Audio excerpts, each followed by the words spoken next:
성도 여러분 안녕하십니까? 안녕하세요. 우리 귀한 말씀의 자리에 초청을 해주셔서 감사를 드립니다. 우리 하나님께는 영광이고 또 저희에게는 깊은 감동을 주신 우리 찬양대 모두에게 감사를 드립니다. 이게 아까 연결이 됐는데 잘 안 되네. 제가 다시 한번 껐다 켜볼게요.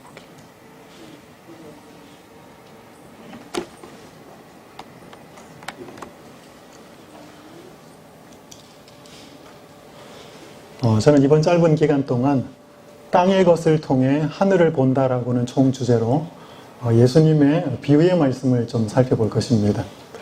땅의 것을 통하여 하늘을 본다라고 하는 이 제목은 김용호 목사님이 쓰신 책이 있습니다. 일반적으로는 잘 알려지진 않았는데 제가 한국에 있을 때 한 장막회의에 김용호 목사님이 오셔서 쓰신 책 제목이 땅의 것을 통하여 하늘을 본다라고 하는 제목인데 제가 그 제목을 좀 빌어왔습니다. 그냥 쓰면 안 될 것 같아서 김영호 목사님께 전화를 드렸습니다. 목사님 건강하십니까? 어떻게 지내십니까? 인사도 드리고 제가 이번에 특별한 말씀을 준비하면서 이 제목을 좀 쓰려고 하는데 써도 되겠습니까? 질문을 드렸더니 해도 돼요. 전화 안 하고 해도 돼요. 그래서 허락을 받고 제가 사용을 합니다.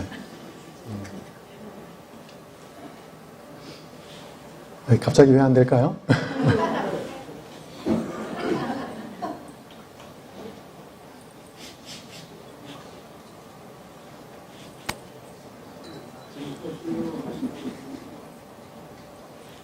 오케이. 저는 오늘 하나님의 은혜로라고 하는 제목으로 포도원 품꾼의 비유에 대해서 좀 살펴보겠는데요.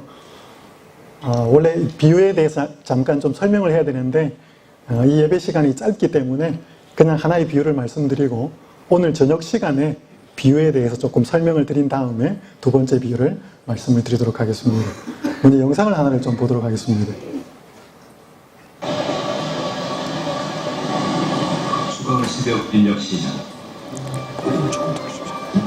해가 뜨기까지 한참이나 남았지만 일자리를 찾는 사람들의 마음은 벌써부터 바쁘다. 몸 하나의 의지에 먹고 사는 날품팔이 섬인데 요즘 같은 때엔 뭉치는 날도 적지 않다.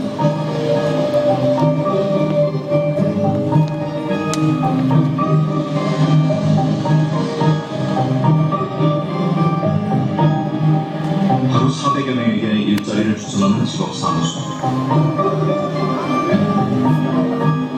경기 침체가 장기화하면서 일용직 시장도 예전 같지 않다.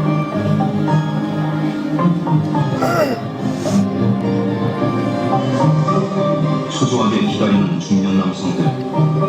주로 건축 현장에서 일하고 날삭을 받는다. 왜 매니저는 왜 따라가세요? 저 따라가시라고. 뭐 하세요? 사계절 내내 고된 육신노동. 그마저도 못할까봐 걱정이다. 일감을 잡자마자 서둘러 현장으로 떠난다.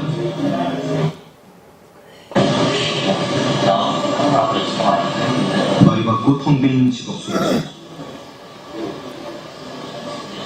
일감을 못 잡은 60대 남자가 혹시나 하고 자리를 뜨지 못하고 있다. 여기까지 택시까지 왔거든요, 아침에.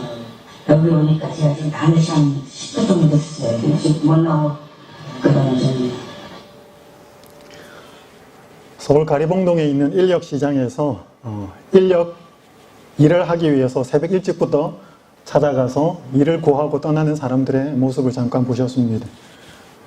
뒤에 나오는 그 장면은 택시를 타고 새벽 5시 10분에 인력시장에 도착을 했음에도 불구하고 해가 뜰 때까지 일자리를 구하지 못한 한 남성의 안타까운 마음이 소개되어 있습니다. 오늘 비유 아까 우리 한 목사님께서 읽으셨는데 포도원 품꾼의 비유에 보면 큰 포도원을 가진 한 주인이 수확철에 일꾼들을 고용하기 위해서 인력시장에 나간 것이 기록되어 있습니다. 그 당시 인력시장은 사람들이 많이 모이는 장터에 있었습니다. 그는 5번 장터에 나갑니다. 더 나갔을는지도 모르겠습니다. 이른 아침 동틀 때 성경시간과 현대시간을 연결을 시켜서 살펴보면 오전 9시에 정오 12시에, 오후 3시에, 그리고 일과가 끝나는 오후 5시에 나가서 일꾼들을 포도원으로 들여보냅니다. 포도원에 들어온 일꾼들이 열심히 일을 한 다음에 품삯을 받을 시간이 되었습니다. 누구부터 받았죠?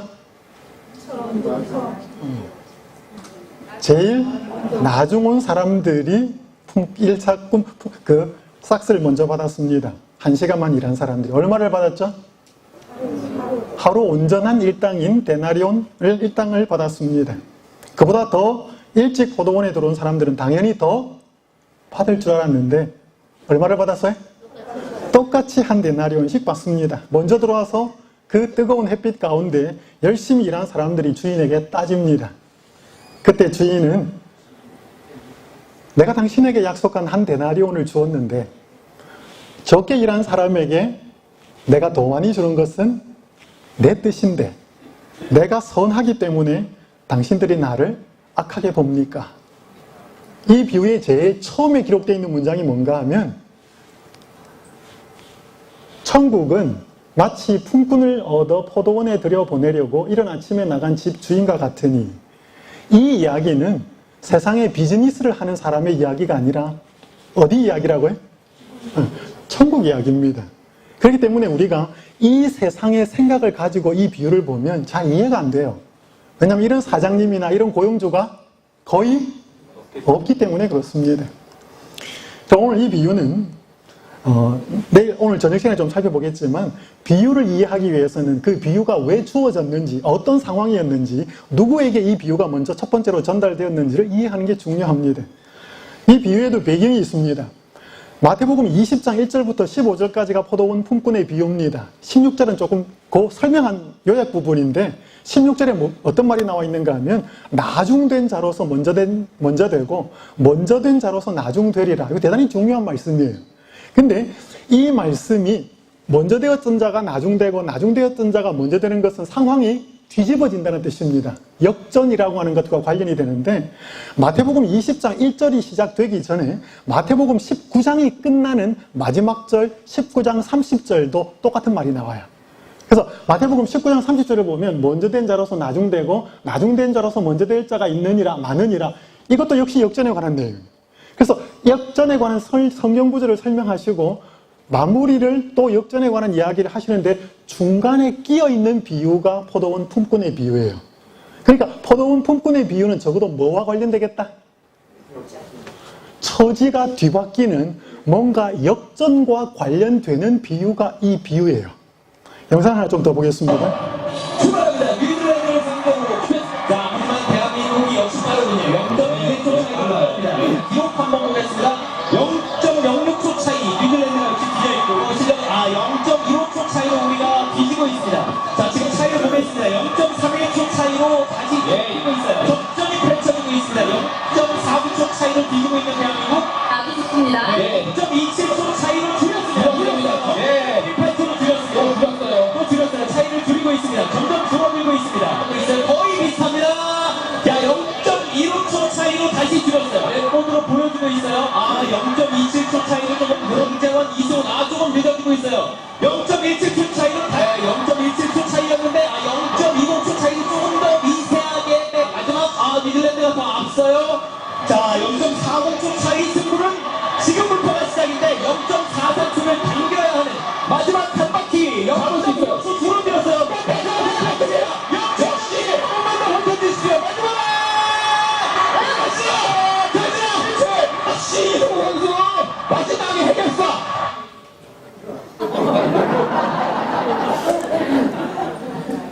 올해 2월달에 있었던 평창 동계올림픽에서 남자 팀 추월 경기 3명이서 경기를 하는데 상대방 저쪽에 반바퀴 동일하게 양쪽에서 떨어져 출발하는 상대방 선수가 이 상대편 선수의 마지막 선수를 따라잡으면 경기는 끝납니다. 근데 그때까지 끝나지 않고 계속 돌면 제일 마지막으로 들어온 사람의 성적이 이 사람들의 이 팀의 성적이에요. 근데 준결승전에서 대한민국 팀이 뉴질랜드 팀하고 하다가 마지막 바퀴까지 졌어요. 근데 마지막 바퀴 한 바퀴를 남겨놓고 뒤집어졌습니다. 이걸 뭐라고 표현해요? 역전 승이라 그러죠, 그죠? 뒤에 되었다가 먼저 된 것입니다. 이때는 기분이 너무너무 좋아요. 본인들도 기쁘고 보는 사람도 기쁘고. 근데 이기다가 지면 역전 패라 그러죠. 이거는 보는 사람도 또 본인들도 슬프고 안타깝습니다. 왜 이 역전의 이야기가 지금 마태복음 20장에 나와 있는가 하면 마태복음 19장에 특별한 한 장면이 등장합니다. 마태복음 19장 16절부터 30절에 있는 내용을 좀 살펴보면요. 16절부터 22절까지 누가 찾아오는가 하면 부자 법관이 찾아와요. 예수님한테. 뭐라고 묻죠? 선한 선생님이요. 제가 무엇을 해야 영생을 얻겠습니까? 예수님 뭐라 그래? 계명을 지키라. 살인하지 말라. 간음하자. 도둑질하지 말라. 이거 어릴 때부터 내가 다 지켰습니다. 그때 예수님이 뭐라 그러셔요? 너가 가진 소유를 다 팔아서 가난한 사람들을 주고 나를 쫓아오너라. 그때 어떻게? 그 사람이 재물이 심이 많은 고로 근심하여 돌아가요. 그때 예수님께서 뭐라고 표현하는가 하면 예수님이 부자가 천국에 들어가는 건 정말 어렵다. 그러면서 뭘 비유해요? 낙타가 바늘길을 통과하는 것보다 더 어렵다. 그렇게 말씀하십니다. 그러니까 제자들이 놀라서 묻습니다. 아니 그러면 누가 천국에 들어갈 수 있습니까? 누가 구원을 받을 수 있습니까? 그때 예수님이 뭐라고 그러셔요? 하나님은 하실 수 있다라고 말씀하십니다.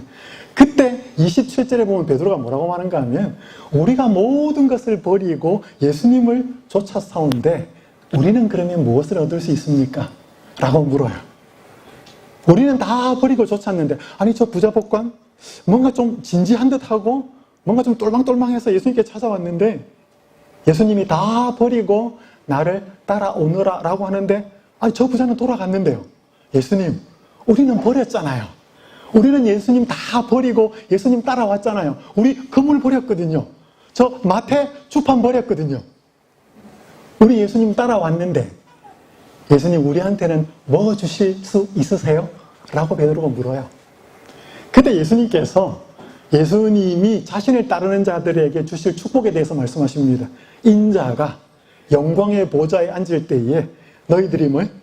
12보좌에 앉아서 영광스럽게 다스리는 그 다스리는 축복에 대해서 말씀하시고 그 말씀을 하신 마지막 구절이 아까 읽었던 마태복음 19장 30절이에요.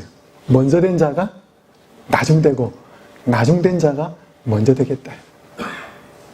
여러분 예수님이 인자가 영광의 보좌에 앉을 때 그들도 12보좌에 앉아서 이스라엘을 심판할 거라고 영생을 얻을 것이라고 말씀한 다음에 왜 이런 말씀을 하셨을까요? 베드로 이야기 좀 살펴보겠습니다. 이게 마태복음 19장 27절에서 한 말씀입니다. 베드로가 대답하여 이르되 보소서 우리가 모든 것을 버리고 주를 따라 싸운데 그런즉 우리가 무엇을 얻으리까? 우리가 이만큼 수고하고 예수님의 제자가 되어서 따라다니는데 우리에게 무슨 보상이 있어요? 여러분 예수님 따라다니고 예수님 신실하게 믿으면 보상이 있어요 없어요? 있어요 없어요?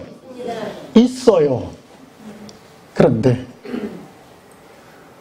내가 예수님을 믿고 따를 때 무슨 보상이 있을까에 집중을 하게 되면은 우리의 신앙이 잘못될 수 있어요.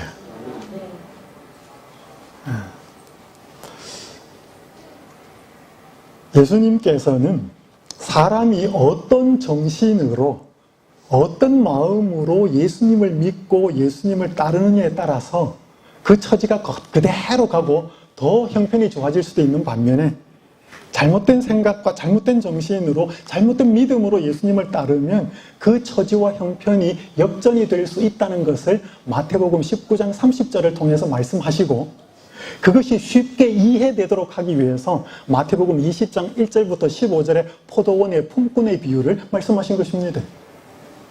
여러분 이 세상에는 인생 역전하기가 쉬워요 어려워요? 아버지가 지지리도 가난한데 아들이 엄청 잘 될 확률이 있어요 없어요?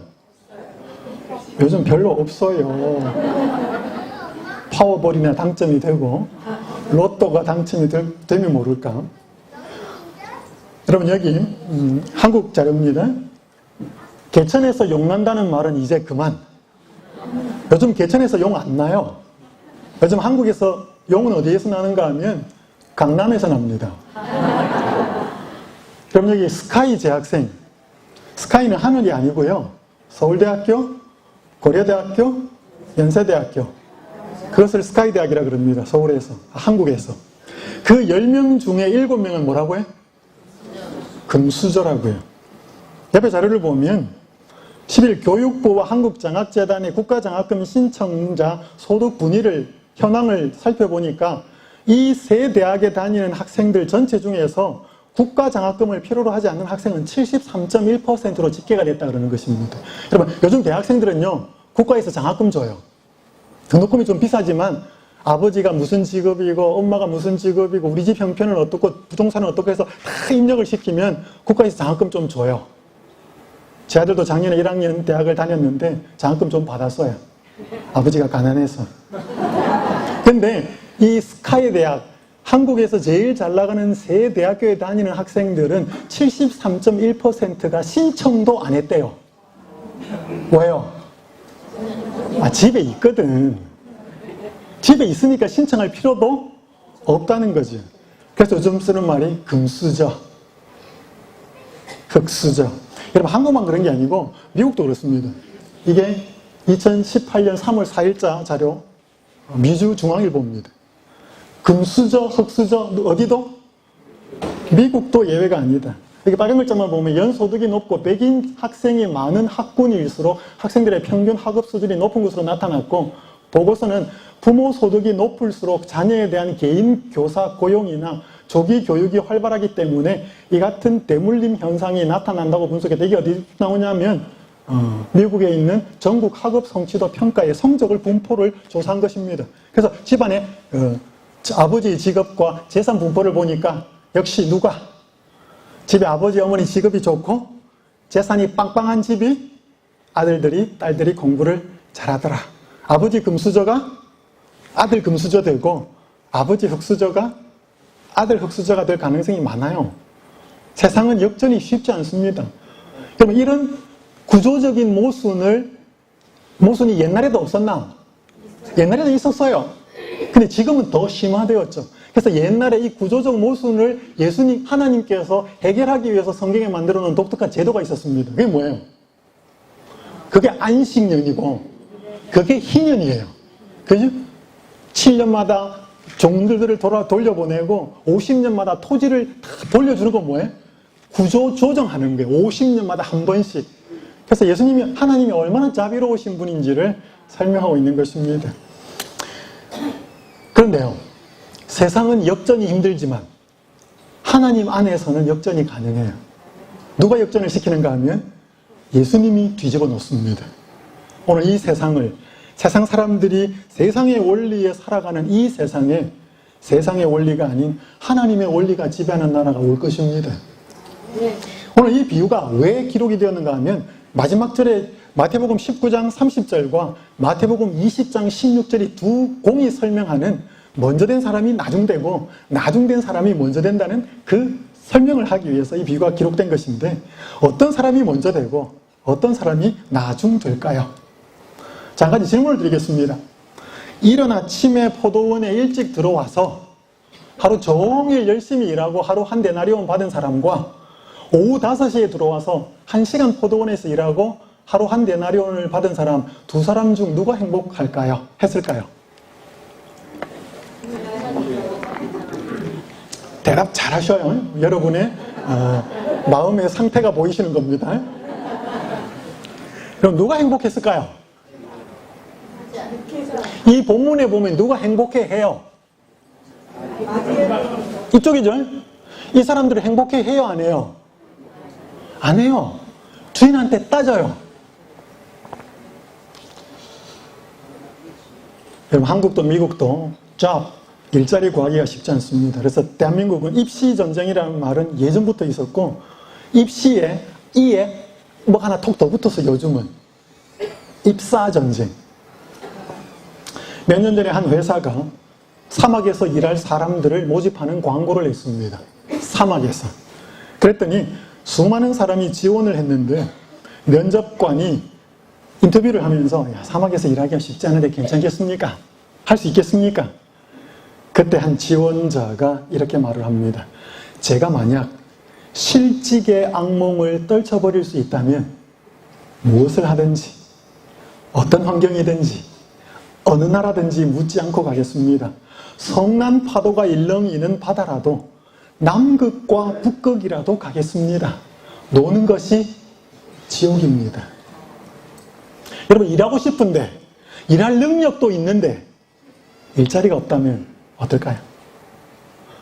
여러분, 노는 것도 일주일 놀고 한 달 노는 게 편하지, 아무 없이 1년 내도록 놀아라 그러면 여러분 행복할 것 같습니까? 그런 분도 원하실지도 모르겠습니다. 여러분, 인생에서 가장 힘들 때는 열심히 일할 때가 아니고 일할 능력이 있는데 일을 못할 때가 더 힘들어요. 여러분, 이 포도원 안에 들어갔다, 포도원 밖에 있다라고 하는 것은 중요한 상징적인 비유입니다. 포도원 안에 있다는 것은 구원의 울타리 안에 예수님과 하나님의 은혜의 초청을 받아들여서 포도원 그 구원의 은혜 속에 들어갔다는 말이고, 포도원 밖에서 서성이고 있고 뭐 해야 될지 몰라서 방황하고 있는 것은 포도원 밖에서 예수 그리스도 없이 살아가는 삶을 표현하는 것입니다. 여러분은 포도원, 예수님의 구원의 포도원 안에 언제 들어가셨습니까? 모태신 자 손 한번 들어보셔요. 어릴 때, 초등학교, 중학교, 고등학교 학생 때, 손 내미시기 바랍니다. 네. 아마 여러분들이 포도원에, 주의 포도원에 들어온 시기는 다 다를 수 있습니다. 자, 한 가지 질문을 드릴게요. 여러분, 예수 그리스도를 오래 믿으셨고 모태 신자기 때문에 나 너무 행복하다, 손 한번 들어보셔요. 네, 한 분 있으시네요. 그럼 제가 교회에서 목회를 하면서 뭐 여러분들에게 일 또 함께 하면서 이렇게 이것 좀 해주세요 부탁도 하면 주로 이렇게 저 이거 잘 못해요, 저 이거 잘 못해요, 그렇게 말하는 분들이 주로 모태 신자들이었어요. 그래서 제가 모태 신자를 시옷을 여기다 갖다 붙였어요. 모태 신자. 뭐 이야기하면 못해요, 저 바빠요. 여러분, 병에 걸려가지고 인생을 마음대로 살다가 건강이 악화되어서 늦게 우리 재림교회 건강기별을 발견하고 교회 들어오신 분 있어요? 있어요. 자, 여러분, 성경에 보면 11시에 구원받은 사람, 마지막 오후 5시에 구원받은 사람을 표현한 사람이 있어요. 예수님 십자가에 달려 돌아가실 때 한편 강도, 그 사람을 엘렌 G 화이트는 11시에 구원받은 사람이라고 표현을 하고 있습니다. 여러분, 어떤 사람이 행복할까요? 모태 신자나 아주 어릴 때부터 교회에 나와서 교회 울타리 안에서 열심히 신앙하고 또 직업을 구하고 사시는 분이 행복할까요? 아니면 세상에서 마음껏 한번 놀아보고 재미있게 한번 살아보고 그러다 어쩌다가 몸에 병이 걸렸든지 뭔 다른 계기가 있어서 늙어먹게 교회에 들어와서 예수님도 알고 그렇게 해서 구원을 받는 사람이 행복할까요? 전자. 우리 앞에 계신 분 확실하게 전자. 여러분, 어떻게 했으면 여러분이 좋을 것 같아요? 나는 모태 신자로 어릴 때 예수님이 알고 지금까지 신앙생활 하는 게 난 너무 행복하고 좋다. 손 한번 들어보셔요. 네. 남의 눈치 보지 마시고 드셔요. 자, 손 내리시고. 나는 좀 바깥이 부럽다. 가고 싶고 먹고 싶고 하고 싶은 거 그거 한번 해봤으면 좋을 텐데 그거 못하게 막아가지고 난 자꾸 저 세상이 한번 그립다. 여기에 손 드실 분, 자신 있게 드실 분은 없죠? 저는 제 아들이 둘입니다. 하나는 대학교 1학년이고 지금 하나는 9학년인데 큰아이한테서 받아보지 못한 질문을 저는 둘째 아이에게서 받고는 대단히 당황했던 적이 많습니다. 교회에서 열심히 막 방문 가고 일하고 막 이렇게 오면 아이를 잠깐 안식일에 제 아들들을 볼 시간은 거의 없습니다. 근데 둘째가 가끔씩 만나면 뜬금없이 던지는 말이 있습니다. 아빠, 오늘 해 몇 시에 져? 오늘 해 몇 시에 져? 토요일날 묻는 질문입니다. 여러분, 그 질문 왜 물을까요? 네? 제 큰아이는 한 번도 그 질문을 저한테 안 했어요. 근데 둘째는 항상 저한테 그 질문을 했어요. 저기 뭐가 걸려있는 이상 이 불편해요. 자, 한 가지 질문을 드릴게요, 여러분. 솔직히 대답하셔요. 금요일 해가 지면 마음이 편해요? 토요일 해가 지면 마음이 편해요? 네? 여러분, 만약에 금요일 해가 져서 안식일이 시작될 때 마음이 너무 편하고 행복하다. 진짜 재림신자예요. 근데 왠지 토요일 해가 지고 나서 마음이 너무 편하다. 자기를 진지하게 돌아보셔야 돼. 우리 많은 이 예수님을 믿는다고 하는, 즉 이 성경에 비유하면 포도원, 주의 포도원 안에 들어와서 어릴 때부터 안식일 지키며 고기 안 먹고 뭐 안 하며 신앙생활하는 수많은 재림 신자가 행복하지 않아요. 바깥이 그리운 거예요. 왜? 못 해봤거든.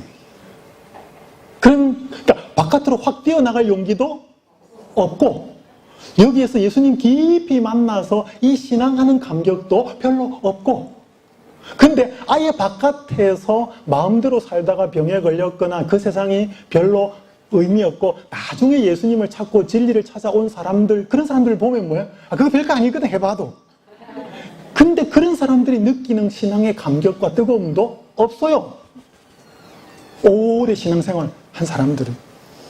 여러분, 우리가 예수님 없이 바깥에서 살면 행복할 것 같은, 그러니까 마음대로 살면, 내 마음대로 살면 인생이 훨씬 더 즐거울 것처럼 생각이 들어요. 근데 여러분, 착각이에요. 여기 툴리안 차비진, 나중에 이 사람도 약간 곁길로 갔어요. 지저스 올이라고 하는 이 책을 뗄 때만 해도 이 사람은 참 잘 나가는 신실한 목사였는데 갔어요. 내 마음대로 살면 행복할 줄 알았대. 그런데 이상하게도 세상에서 방황할수록 공허함은 더해갔대. 세상적인 쾌락의 우물에서 물을 길어 마실수록 갈증은 더해갔대. 여러분이요, 예수님 이 포도원 안에 있는 사람이 수고했어요? 일찍 들어와서? 수고했어요. 하루 종일 일했으니까. 근데 여러분, 포도원 밖에 있는 사람이 일을 하러 장터에 나갔는데 자기를 불러서 일꾼으로 써주는 사람이 없어서 빈둥빈둥거리고 있는 그 삶이 행복했을까요?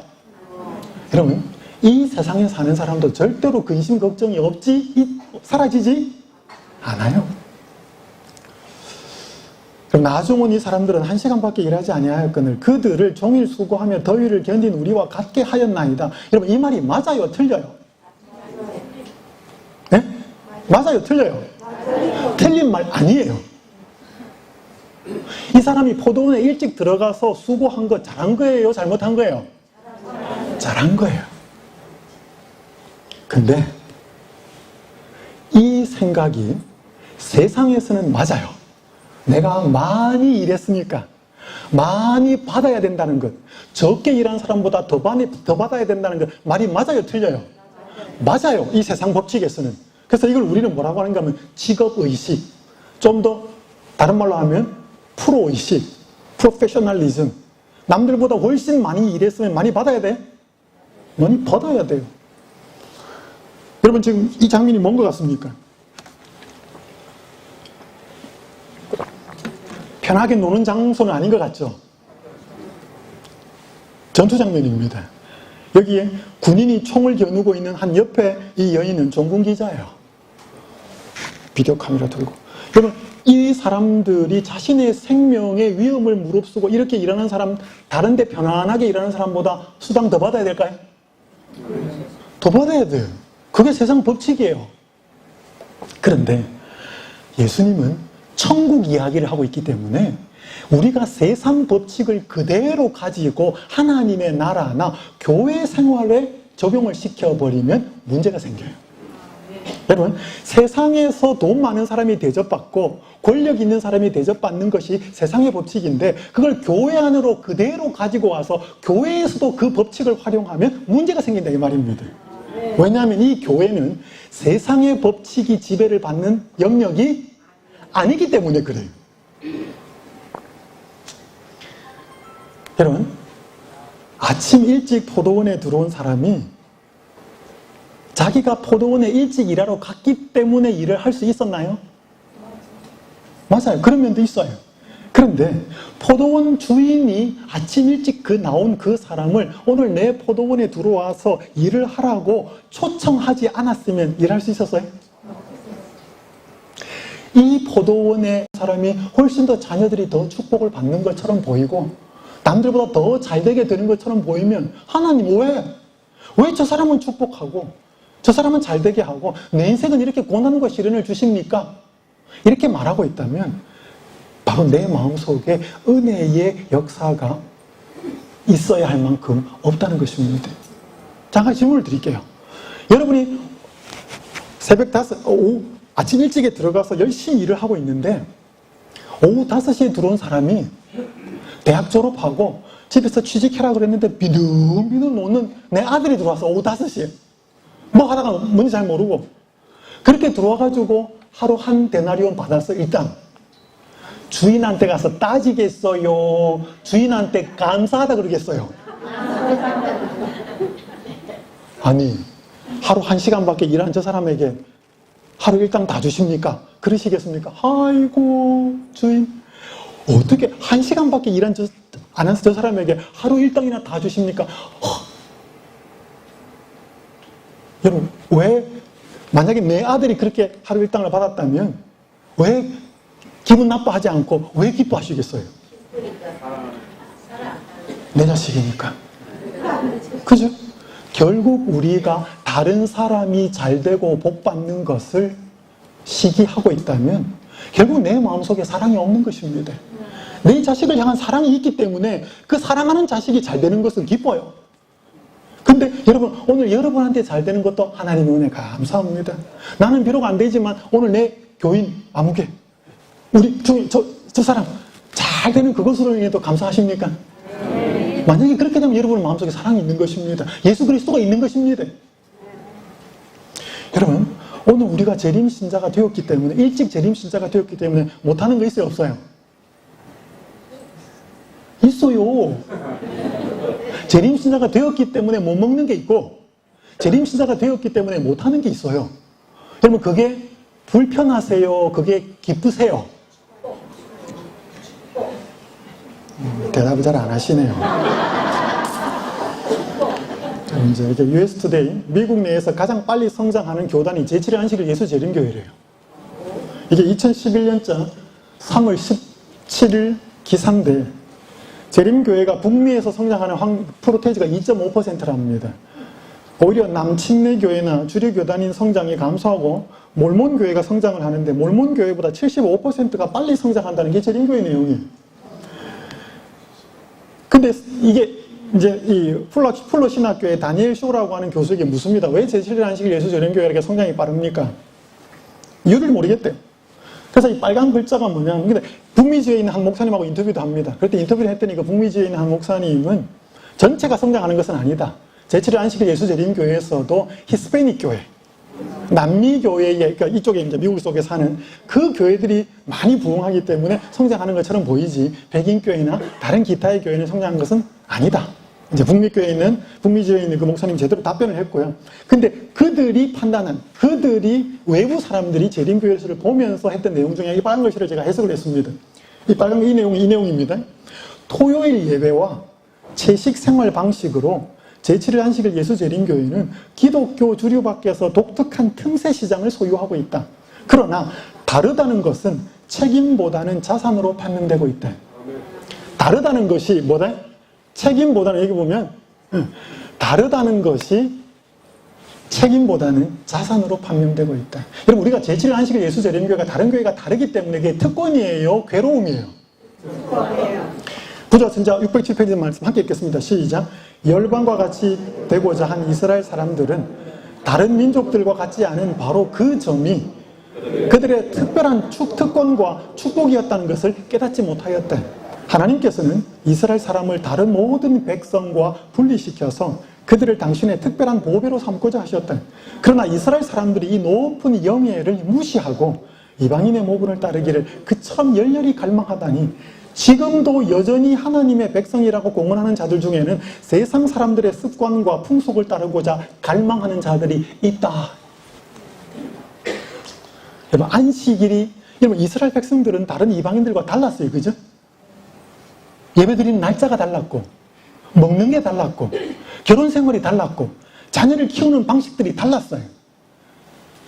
근데 달랐는데 그 다른 것이 뭔 줄을 몰랐다는 거예요. 예? 그래서 이스라엘 백성들은 왕이 없었어요. 근데 사무엘 시대 때 와가지고 왕 달라 그래. 그냥 왕 달라 그런 게 아니고 성경에 보면 뭐 앞에 단어가 붙어요. 열방과 같이 우리에게도 왕 주십시오. 저 사람들 보니까 왕이 있는데 왜 우리도 없어요? 아, 나 저 사람들과 똑같이 살고 싶어요.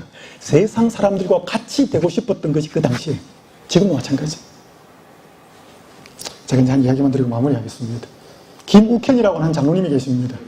장로교에 70년을 다니다가 김대성 목사님의 진리바다 사이트를 통해서 성경 공부를 하게 되었고, 올 2월 17일에 노박교회, 버지니아주에 있는 노박교회, 구원의 목사님 계신 그 교회에서 침례를 받고 교인이 됐습니다.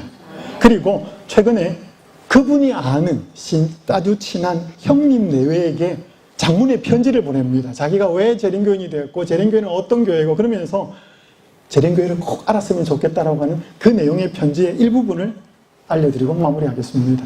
수개월간의 성경 공부를 통해서 이 안식일 교회야말로 하나님께서 이 말세에 준비하신 하나님의 남은 백성이라고 확실히 믿고 있습니다.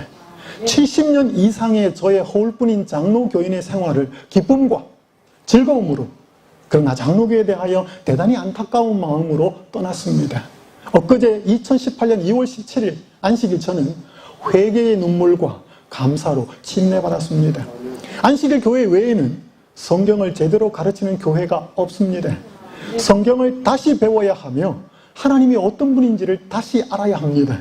안식교는 성경 말씀대로 믿고 살려고 애쓰는 교단입니다. 아멘.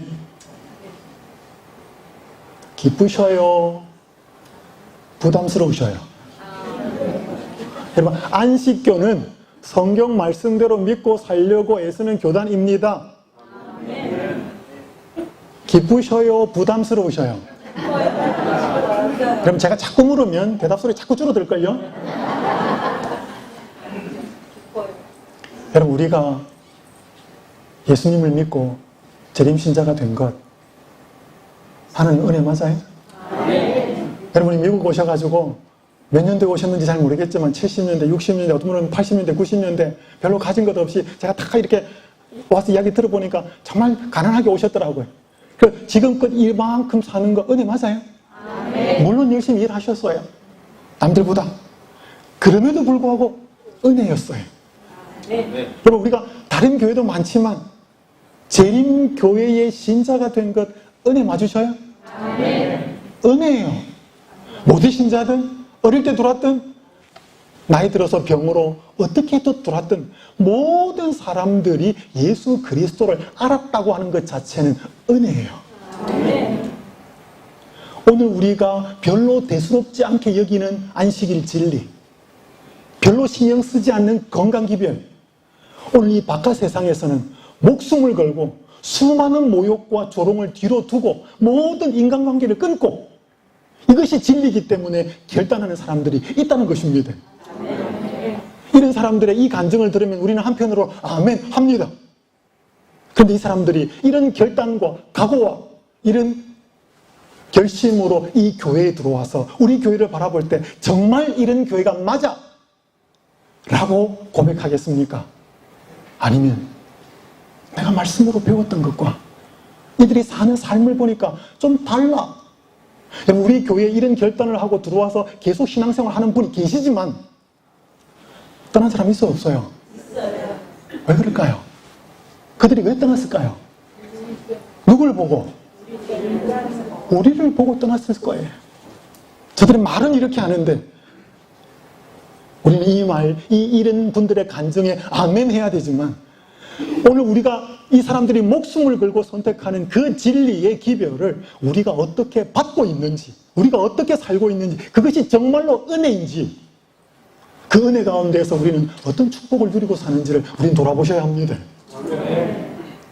오늘 우리가 건강기별을 지키든 안식일을 지키든 그것이 하나님의 능력과 은혜가 아니면 우리는 그 일을 많이 했기 때문에, 그 수고를 많이 했기 때문에 우리는 다른 사람들에게 우리가 더 많은 대접을 받아야 되고, 그렇지 못한 사람들을 향하여 우리는 우월한 생각을 가지고 있을 것입니다. 그건 은혜 아니에요.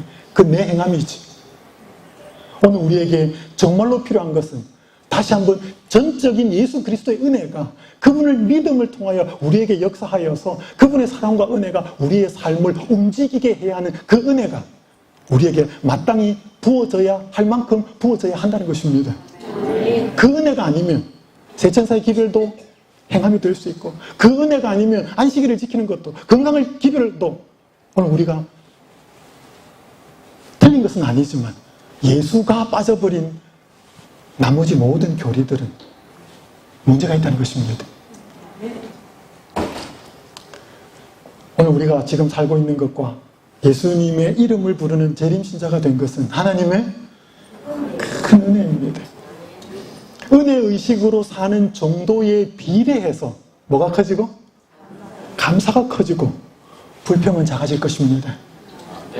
예수님의 은혜를 깨닫고 산다면 나중되었지만 먼저 된 자 사람이 되고 예수님의 은혜를 깨닫지 못하고 산다면 먼저 되었지만 나중된 사람이 될 것입니다. 이게 마태복음 20장에 풍분히 비유가 하신 말 19장에서 내가 예수님 이거 다 버리고 쫓았는데 그럼 나 뭔 보상이 있어요? 라고 하는 세상의 정신으로 예수를 따르고 있을 때 베드로야 너 예수님 나를 따라왔기 때문에 엄청난 축복이 있다. 그렇지만 너가 따르고 희생한 것을 은혜 가운데에서 여기고 있느냐? 보상을 받으려고 원하느냐? 그런 생각을 가지고 계속 나를 따른다면 네가 먼저 나를 따른 제자가 되었지만 나중 될 것이다. 그러나 저 이방인들도 늦게 들어온 그 사람들도 전적인 은혜를 기억한다면 그 사람들이 먼저 된 자가 될 것이다. 오늘 이 자리에서 먼저 되신 분이 있으시다면 하나님의 은혜 때문에 끝까지 먼저 되셔야 합니다.